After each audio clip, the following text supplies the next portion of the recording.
On today's episode of the Broadway Shuffle, Texas Tech gets the number one player in the portal and then loses the number one player in the portal in another sport. That and much more coming up next.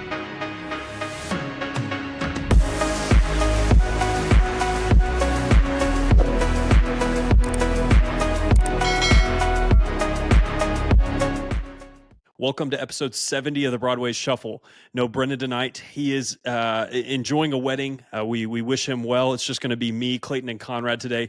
We're going to be breaking down David Bailey joining the Texas Tech Red Raider football program. He is the top-rated player in the spring transfer portal. He is going to be an absolute monster for you. He joins you. We're going to be talking about D5 declaring for the draft and entering the portal. And then we're also going to discuss a little bit about the Final Four. So, Conrad, which one of those topics is most intriguing to you? Which one do you want to start with? I don't know. I think it would have to be David Bailey for me, just with what that means for your football program. But it's hard because they all have some intrigue to me. I just think David Bailey and what he's going to bring to an already ferocious front seven is just going to take it up to a different level for this Red Raider defense. Yeah, when I look at it, and Clayton, I'll pass it over to you when we talk about starters. I don't know how you're actually going to do this in this new defensive front, but David Bailey comes over for Stanford. If you're not familiar with him, he was an All-American as a freshman. He, in the 2024 campaign, he played in 12 games, had 7 sacks, 8 tackles for loss, 31 combined tackles. Absolute monster. He was the highest graded pass rusher in all of college football last year, and he will be joining your already stacked defensive line. Clayton, what are your kind of thoughts on this addition? Where do you see him sliding in? What does your starting four kind of look like up front there? Yeah, I'm pumped to see him land in Lubbock. For the starters, I mean, I could be missing a returner, but I feel like it has to be him, Height, Hunter, and then Skylar Gil-Howard, right? Or am I forgetting a returner? No, I mean, unless Amorian Banks somehow gets super healthy in his knee, I think that's exactly who it's going to be. It'll be 4 transfer prospects, I think. Yeah, which is crazy. Has shoot, I'm blanking on the defensive coordinator's name. What is it? Shieldwood. Yeah.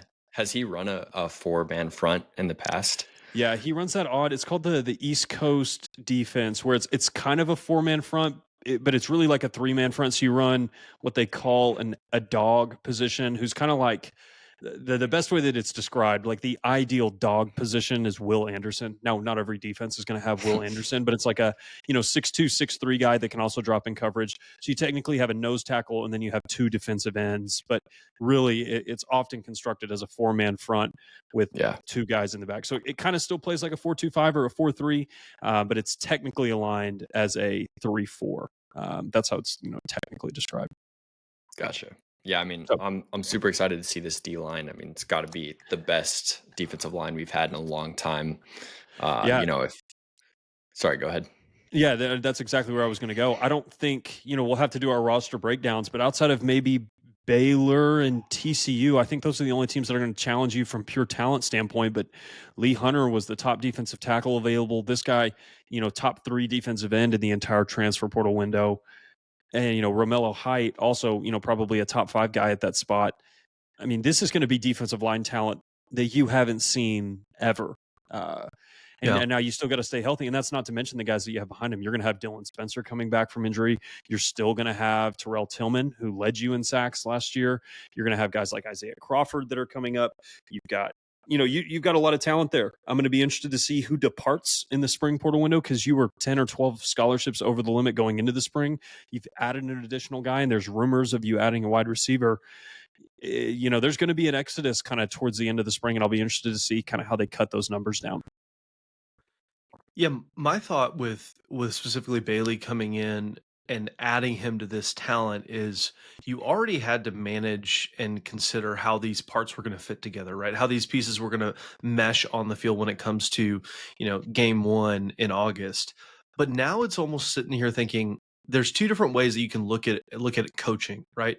How do I get the most out of these guys to succeed and maybe pull them up to a level that they're not actually at? And then on the other flip side, it's like, how do I get the most out of the talent that I actually have? Like, we have so much talent. I think we've seen the former for a lot of years. We just haven't had the talent. We haven't had the ability, and on terms of, on-field athleticism and ability, but now you have these guys who can do so much for you, who have so much potential, and they're not just we don't know if this guy can be good. We know all of these guys are good. They've proven that they are superstars at the college level. Are they all first round draft picks? No, but are they all NFL players? I would venture to say yes, because of what they've already proven, specifically Dave Bailey and Hunter specifically. So I'm extremely intrigued to see how we fit all these pieces together, because if they fit and they mesh and Coach Wood puts them in the right positions to succeed, which he's absolutely going to do, he's got that track record wherever he's been, then this defense really is going to be something to behold, and something that may be so good you may not even need what you had last year in terms of offensive firepower on that side of the ball. I was about to say, hypothetically, and this is not a shot at last year's D-line because that was mostly because of injuries, but do you think if we just switched this year's line to last year, how many more games do we win? Dude, I mean, you got to think that you got to think you pull out the TCU game, that you get just one more stop. So I think at least one. Well, and Sawyer had that Baylor game, he had so much time. So you're telling me he doesn't get that kind of time? And it's hard to say that we would make up the 30 points. 30-point difference? No, I'm not saying no, but also would they score 30 points more if they had to deal with this kind of pressure and talent and run stopping ability on this defensive line that we should have this year? So wait, I gotta remember, this is bad. I can't even remember all of our losses. It was obviously Washington State, it was TCU, Baylor, and Colorado. Okay, yeah. Dude, even Colorado, I mean, you were in there at the argument as well. The funny thing is, like, analytically, and I think this is where I need to reframe my expectations, like based on how you performed on a down-to-down basis, you were much closer to a 6-win team than you were a 10-win team. And so reorienting myself and saying, can a 6.5, 7-ish win team add this much talent and become a 10-win team? Not, can I take an 8-win team and turn them into a 10-win team? Like, I think you were a little bit fortunate last year in how you won some of your games. And I think your record was a little bit better than your team actually was. So the other thought that I had, and I wanted to pose to you guys, is does bringing in a new defensive coordinator as opposed to retaining an old guy, when you bring in this many new players, does that ultimately benefit you? Or do you think that is more harmful in this particular circumstance? Like, would you rather have the established defensive coordinator that gets, brand new talent, or would you like to bring in a new guy who then gets to bring in all this talent? Which do you think is a better situation? That's a tough question. I think in our situation, I'm probably happy to see a new coordinator. I mean, not that everything last year was DeRuyter's fault, but I also don't really think he put our defense in the position to succeed a lot of times. And so, I guess my stance would be like, if you're going to take the risk on paying for this much talent, I would also like to take the risk on a new coordinator and see if he has a higher ceiling. That's the thing that is going to be interesting. And I think Conrad made a good point about it, that you're not bringing in a bunch of 5-star freshmen where you're like, I think these guys can play at this level. All of these guys have contributed at the Power 5 level already. But the item that I always go back to is it's new coordinator, new defensive line, new offensive coordinator, new receivers, new running backs. It's like the odds of all 6 of those hitting, like there's no way that all of those hit. And which one of those can we afford to be, maybe an okay addition, or maybe even worse than expected? It's just, where is that going to be? And is it going to be significant enough that it hampers your title chances? I mean, I guess there's a world where all of them are hits, but we all know this. You've all seen the portal. Nobody has 100% hit rate. That's just not how this thing goes. And so that'll be an interesting item for me this fall, and kind of evaluating and identifying where do we think there are a potential weakness that we may be overlooking. Yeah, I see what I see what Clayton's saying, and I think I agree. I was just trying to think it through in my mind of, okay, Tim DeRuyter, who for his career has been an above average. I mean, he's a good coach. Like, he's historically been a good coach. If you give him this talent level, what would his defense look like? Yeah. And that's where it's hard with coaches. And I'm not trying to say if you have a good player that negates need for good coaching, right? Like, you have to have both. But when you just have more talent than the other team, it's not necessarily so much about, what scheme you're running. If you've just got the dudes that can that are faster, that are bigger, that are stronger. I mean, if you've got that, I mean, I think you could. I mean, you could obviously put like an Alabama against a Texas Tech or a Georgia against Texas Tech, and we just couldn't do it because we don't have that same talent level. And I'm not saying that you couldn't somehow figure out a way to win that game schematically, but if you just got guys that are bigger, stronger, and faster, you're probably going to win the game. 9 times out of 10, right? You would think, and so. I think I'd like to see it because I think Shield is an up and coming coach that's proven his worth over the last few stops that he's had, and he's climbed the ladder and he's done really, really well at each place.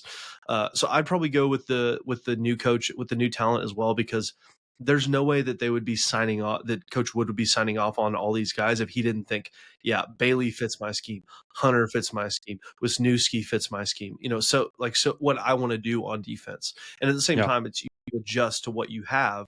But at the same time, I do think I'd probably take the new guy just because of who our new guy is.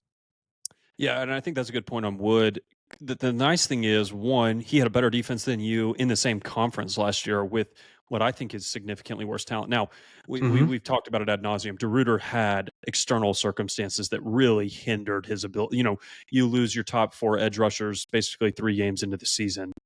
That's a brutal thing to overcome when you're not just stacked with 4 and 5 star talent at every single spot. So, I mean, he had some stuff working against him, but all things being equal, Wood had less talent and performed better in the same conference last year. That gives me a lot of hope that you are getting an upgrade here. And if I had to bet on it right now, I think your defense is going to be better than your offense. I know that there's a little bit unproven out there on the outside, but people forget about Bryce Pollock and some of the cornerback transfers you brought in. You got a brand new safety. I think your defense is going to be top 30, top 25 good. And I think that's right about where your offense is probably going to be. But I think that if I had to bet on a unit being better this year, it's going to be the defense. I would agree with you. I mean, I feel like offense has more question marks, even though the entire defense is basically new. The players that we have seem to fit better and seem like they're more proven at the Power 5 level than the offense. And the other thing is, like, Leftwich, I think he's good. It's just Wood's proven it in the Big 12 level, at the Big 12 level already. Leftwich, we got a QB coming off a bum injury, brand new offensive line, lose your best receiver, lose your best running back, and you lose your best tight end. There's a lot more. Even though the defense was so much worse than the offense last year, I'll sort of feel better, oddly enough. But, we can only go up from where we were.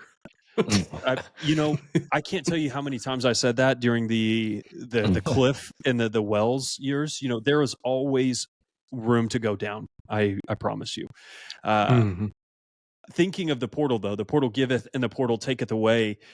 Earlier this evening, we heard news that Darien Williams, your leading scorer? I think he was your leading scorer for the tournament, or was it Toppin? No, it wasn't. It was D5. Yeah, D5. He'll be a senior this year. He is going to be entering the NBA draft and entering the transfer portal, maintaining his eligibility. If you're on Red Raider Sports, some of the guys talking in there, they're talking in terms of he's 100% gone. Not necessarily saying that he's going a college route, but that this was his last year at Texas Tech. Man, that's a huge bummer for me. I love D5, one of my favorite Red Raiders that we've had the last 5, 6, 7 years. It's going to kill me if he plays another season in college. Just really, really loved his game. I'll root for him if he goes to an NBA team, of course, but going to be really, really difficult to see him playing in a different college jersey. So, Clayton, I'll go to you. Thoughts on Darien entering the portal and the NBA draft? Yeah, I feel like there's been whispers of this for a while, so I was kind of like preparing for it. But it's interesting because I think the entire season, like myself and I feel like a lot of other Tech fans were probably expecting Toppin to be gone and to bring back Darrion and Christian. And now we have, hopefully Christian and Toppin back. At least that's the rumor right now. And Darrion's gone. So it definitely sucks to see Darrion go. I know it's just like the new age of college basketball, but I wish he would just declare for the draft and not enter into the portal. I agree with you. Like, I don't want to see another Kevin McCullough where he transfers to another Big 12 school and then we have to root against him, because he definitely was one of my favorite players, especially last year. Like, he had an incredible season last year. One of the best seasons from a Tech basketball player in recent memory. So that's going to hurt if he's playing for like an Arizona or a Baylor. But it's definitely tough. He's going to be hard to replace just because there's not a lot of players like him in college basketball that can do what he does on like 3 different levels, as well as passing and secondary ball handler. It's probably going to be, 2 to 3 players that you're going to have to get to replace his production and his skills. But yeah, I mean, hopefully he just stays in the draft or goes overseas somewhere so we don't have to watch him in another uniform. Conrad, thoughts? I want to preface with what I'm about to say with the fact that I am not the most qualified to predict NBA talent. Okay. But I just don't see Darrion Williams as a top flight NBA player. He can create his own shot. I'll admit that. I just don't necessarily see him reaching the type of potential that he would, or the type of player that he would want to be in the NBA. And so the fact that he is primarily, it seems, going to the NBA draft, as opposed to coming back to college. Now, I'm not saying he can't go back to college. At this point in his career, is just interesting to me. I think the more time certain players have to develop in college, especially with what they can get paid nowadays, is almost better for you. And I mean, I'm sorry, but no one is watching. Now, I get NBA money, all that kind of stuff, but I mean, think about Big 12 basketball and the interest that has. I know the NBA has more worldwide, but and I'm obviously jaded, but I just don't see necessarily the appeal to someone who could still stay for another year in college and who's not necessarily a top flight NBA talent. I don't think, because correct me if I'm wrong, he won't be a first round draft pick, correct? Like his grade will probably be mid second round. I think you could sneak into the back of the first, maybe. Yeah, first round draft picks in the NBA still don't really mean a whole lot either. That's if you're not like a lottery pick. Yeah. So I don't even know. I'll have to look. Let me look up first round money. But yeah, keep going, Conrad. Yeah, I just don't really. I guess why would you not want to run it back again with Grant and Christian and Toppin at a school that you've made to the Elite Eight? Darrion's been a great player for you for several years, and then go to the draft when you really cannot do any. There's nothing more to do now. If he goes to the transfer portal and leaves us for another school, that's where I think I have a hard time with it, because you're already solidified as the leader of this team. You've proven it in Lubbock. Texas Tech fans absolutely love you. What do you gain? Like if let's just say he goes to Baylor, because Clayton mentioned that.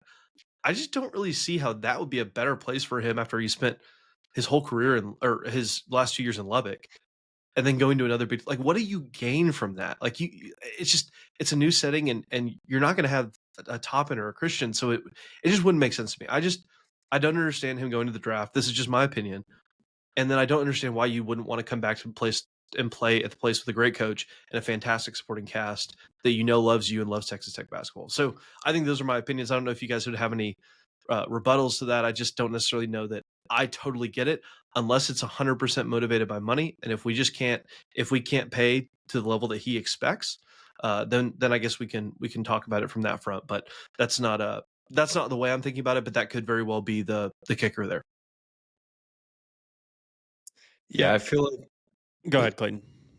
My thoughts are, if the rumors are true that we do actually have a good chance to bring back Toppin, I feel like maybe not that it's just a money grab, but like someone's going to offer Darrion, the highest paid player on their team, and he wouldn't be $3 million probably. Tech. Yeah, and so I don't know what he was being offered at Tech, or if it even got that far, but like if he decides to skip the draft, someone out there is going to probably pay him more than he would have gotten at Tech. And so that's where I guess I understand it from that point. Like if he, he only gets one more year to make this kind of money on the collegiate, and then you have to actually, go out in the NBA and make a roster to continue to get paid. So from that perspective, I kind of understand it, but I don't know, Zyler, if you have different thoughts. Yeah, so if you've read Red Raider Sports, there's guys talking in there. It's to me, this primarily seems motivated by money, and I don't want to ever get on your high horse and say this is terrible. This is what college sports is coming to, when we are doing the exact same things to programs that are just at worse levels than us. Like, Delaware, we're gonna probably add a guard from, and it's like they develop this kid, and we say, oh, perfect, let's just take him and add him to our roster. I get it, man. These guys are looking for money, and there's nothing wrong with that. That's basically what all of us do in our professional careers for the most part. If you offered me a 200% raise somewhere, I'm going to be really hard pressed to turn that down. Are you insinuating something here on the show, Zyler? No, I'm not saying he's Has going to that get been a 200%. happening to you? Okay. No. I'm not getting headhunted. You had to have talent to do those things. But I don't. I I don't necessarily blame him. It's just going to be sad. Like the worst schools for me, for him to go to would be one an SEC. One would be like Baylor, Arizona, Kansas, like a program where you have to see him twice a year. Second would be an SEC program, thing where I could really maybe salvage it a little bit. If he goes home and says, I want to go play for uh, Stanford or somewhere super close to where he grew up and lives and where his family is. I get that. You want to go get the bag and play in front of your family for your last season. Go do that. Go play in the Big Ten or the ACC or whatever you're doing. I'll still love, I loved his game. He was obviously so much fun in the tournament. It's sad that he's not going to end his career as a Red Raider if he does come back to the college levels. So, I don't know. And don't hear me saying that I don't think he's an NBA player, meaning that I don't think he's a good player. I just don't necessarily see him as a top flight NBA talent where he's going to get the money. But that's also why Zyler and Clayton are saying what they're saying about him going to get the money, which I didn't really touch on. If that's what he wants to do, that's fine. I mean, that is a benefit to college sports nowadays, is that the guys who are not going to be signing these max contracts at the next level, whether it's football or basketball, they can go make money that they would not have had the opportunity to do so in previous eras. But it's just, if it's taking that out of it, it's just hard to see how there's a better place out there for him than Texas Tech, where he had so much success and could honestly have even more success. What was that game where was it Houston where Grant was talking about he thought Darien, like he flat out came out and said, I thought Darien was going to play until we went through pregame warmups. Yeah. And he was just kind of like, and we mentioned Christian rolling his ankle and said he talked about toughness and he's like, some guys can just handle more than others. That was maybe my first inkling that like maybe not all is well between Mr. GMAC and Darien. And I don't want to insinuate anything. They may have a perfectly fine relationship. But I've never heard him, for example, the way he talked about Chance's injury, and you never really heard any of those kind of comments. Or when he talked about Toppin's injury, in December, that was the only time you heard him kind of question a player's toughness. And so I don't know, maybe this has been a long way coming and we should have seen it, but I guess I chose to think about it in a different way. And it's funny, man, like, what was it? 8 days ago, you were playing for a bid to the Final Four, and now you're talking about players going to do. It's crazy how quickly it moves. Yeah, I do feel like, and maybe the revenue sharing and the clearinghouse stuff fixes this, but there definitely needs to be some more guidelines in place for college. And I'm not saying this from a stance that I'm whining about the Darrion situation, but more so for the health of like the entire sport. In the NBA, you have contracts that are, you can see them coming and what you need to do in a certain time frame, like the salary that you're working with. And now it's like in college, a guy can just leave every single year. You're trying to scramble, like all the coaches are put in a scramble. There needs to be something where like there's multiple year contracts and buyouts, even if it's not for the entire contract, to put some kind of like I don't know, just rein it in, and like so that coaches have an idea of what they're going to need each offseason, and you're not building an entire roster. And I hate it for the mid majors. I mean, any good player on a mid major is not lasting more than a year there. I forget what league it was last year. It was if anybody made even the third team, like if you were third, second, or first team, if they didn't graduate, all of those guys were on different rosters the next year. None of them came back to the school. That's crazy. And it's like, that's brutal. I texted you guys this. And just for our listeners who are listening this far, we are going to do an NIL State of College Athletics episode at some point this offseason. We're going to talk about how the Broadway Shuffle would solve college sports. And I texted you guys multiple times that depending on if we just got a player in the portal or we lost a player in the portal, depends on how I'm going to react to an episode like that. And so now, obviously, we literally just did what we're, I don't know, upset's the word, but kind of just questioning, what if Darrion goes somewhere else and gets more than we were going to pay for him. We're literally doing the same thing like Zyler said. And so how I respond and how I think about those things right now in this season are kind of volatile in terms of how are we thinking about these things, because Texas Tech has obviously sought to maximize this era of college sports, and we'll see how it works out. But this does really make a difference, and there has to be something changed. Something has to change. But at the end of the day, I still think all that's going to happen is you're going to go back to the bagmen under the table, right? Like you're just going to go back to Yeah. like it's that always happened before. It's going to happen again, and then you're going to have the ethical question of, okay, so we've got all these regulations that are now going to come into place, but nobody's going to follow them. Like you think the SEC and Greg Sankey are going to follow those regulations? Absolutely not. They're still going to do what they've always done. Ohio State is too. Michigan is too. And so it's the question is at that point, what do you do? Do you sit there and abide by all these regulations, or do you follow the crowd and do what everybody else does? I'm not answering that question. I'm just posing the question.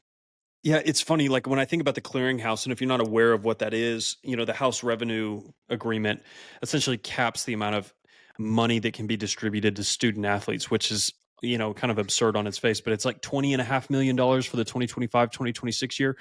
And everything else has to be pure NIL deals. And what that means is an actual name, image, and likeness. So a commercial, an advertisement, something where your name, image, and likeness is used in some sort of commercial product. I'm just imagining the first case where somebody gets busted for paying somebody and they try to bring that to court and say like, yeah, this was not okay. They paid this guy $200,000 for this commercial when he should have only been paid $50,000. Like what judge is going to say like, yes, that was wrong. You should not have paid this kid to do this. It's not going to happen. It's not going to happen. It's like, where are they going to come up with those numbers? Because like who determined? Yeah, there's no other like college kids doing commercials for legitimate like market value that you're going to find to compare it to.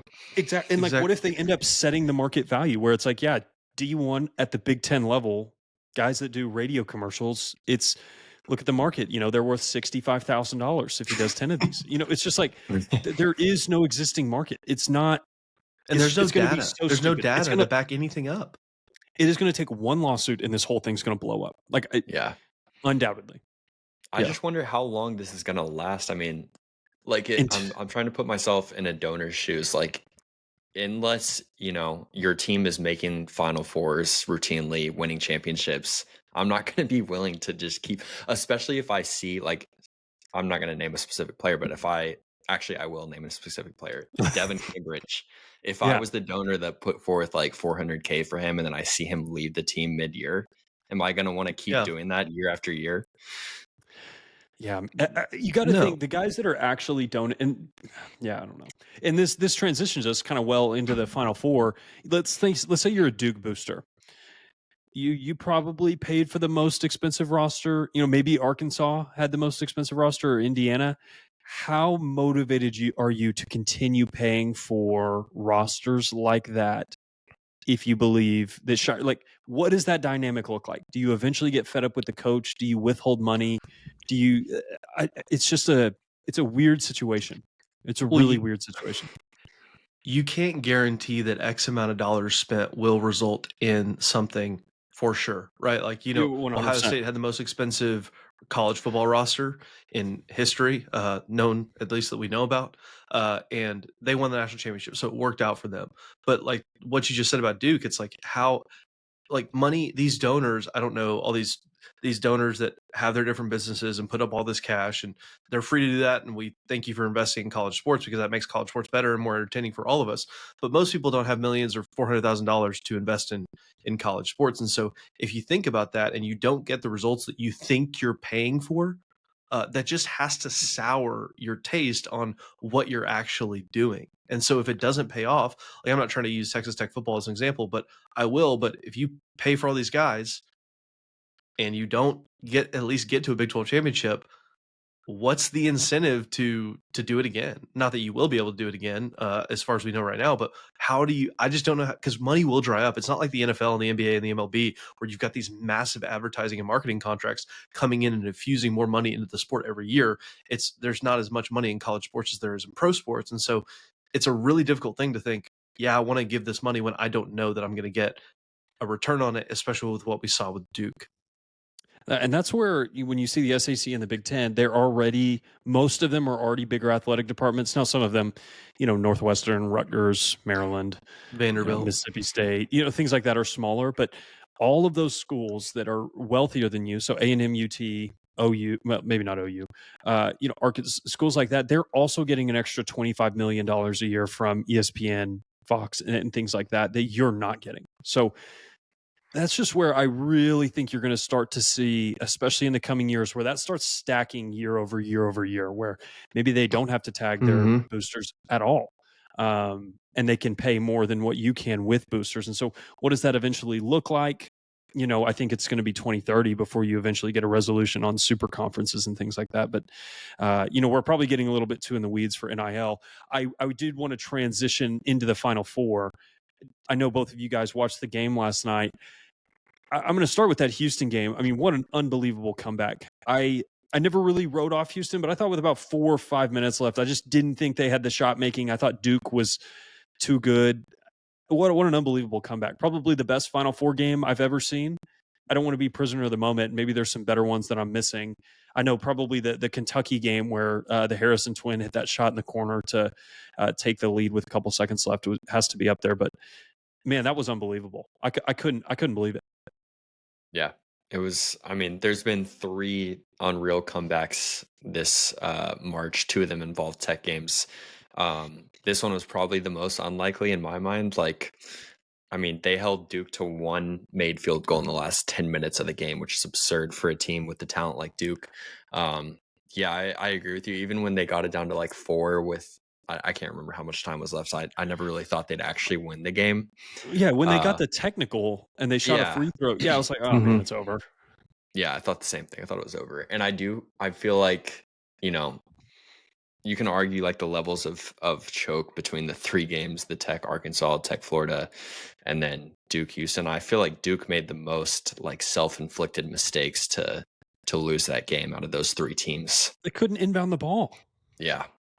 And then I mean, giving up a wide open 3 and then a putback dunk, and then the foul and flag, even though I thought that was a really, really bad call, but still. I mean, Houston still got the rebound. It wasn't like that went into Duke's hands. Like, Yeah.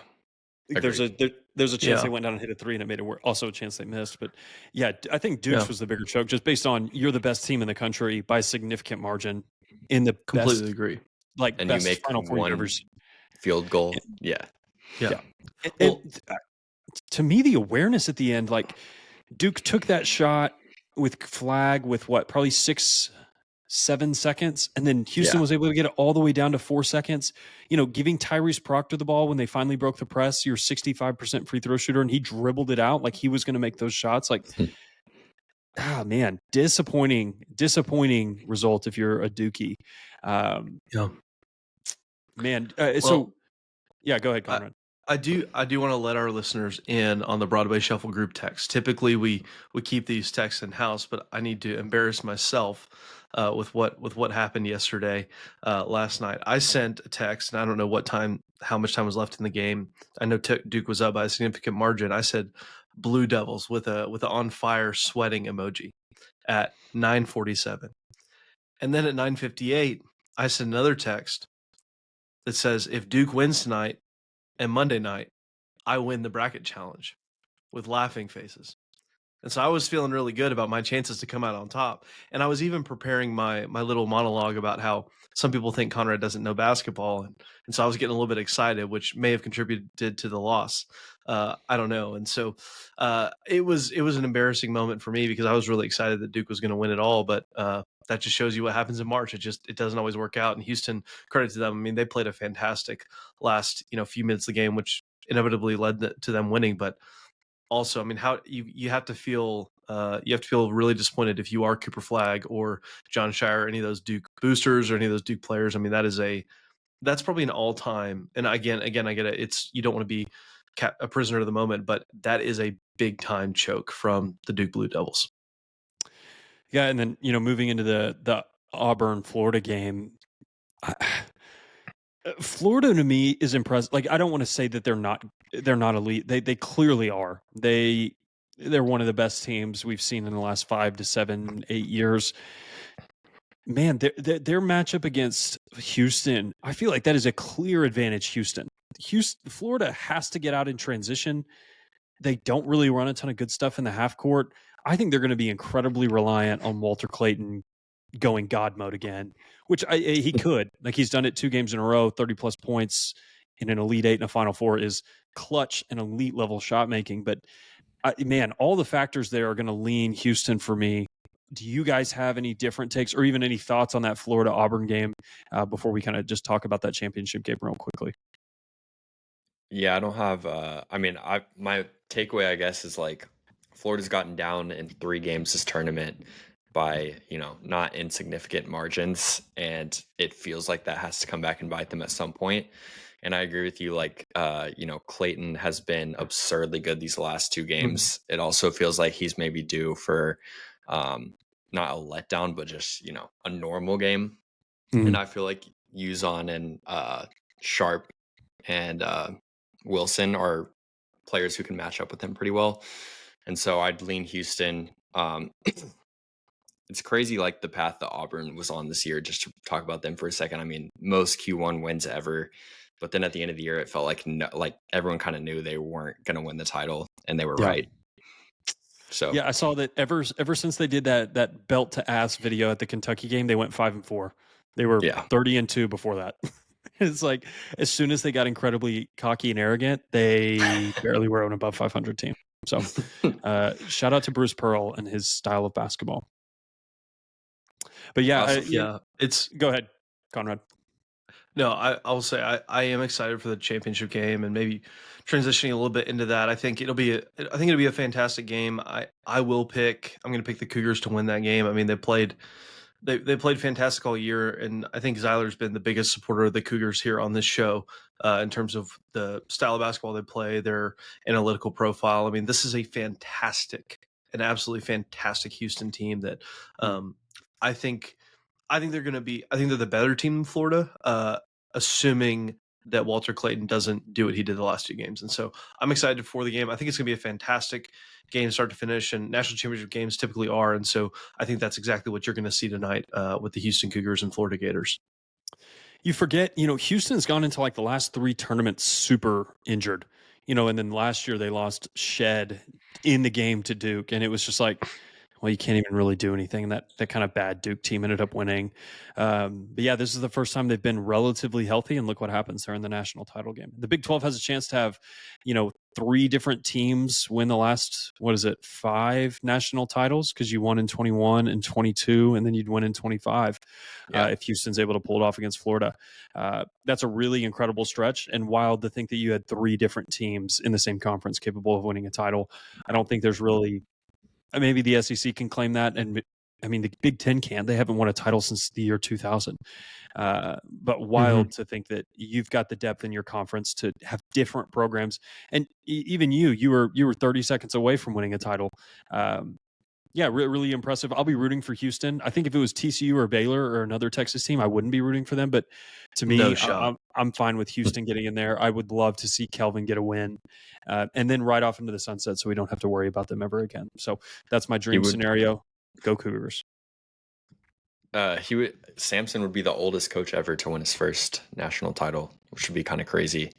Wow. And I think Golden would be one of the youngest ever to do it.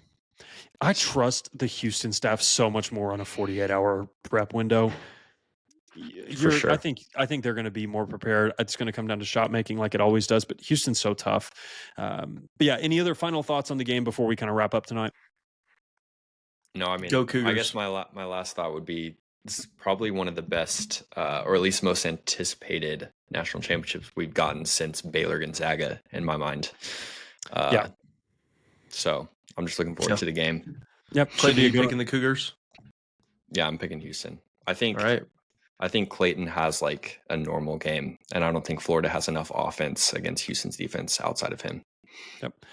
One thing I will say, if Uzan can't handle the ball against Martin and Richard and those guards up there, that may be a problem. But if he's able to do that and limit turnovers and limit them in transition, I think Houston can win like 62-54, and it never really feels that close. So, that'll be kind of my prediction. Conrad, who do you got?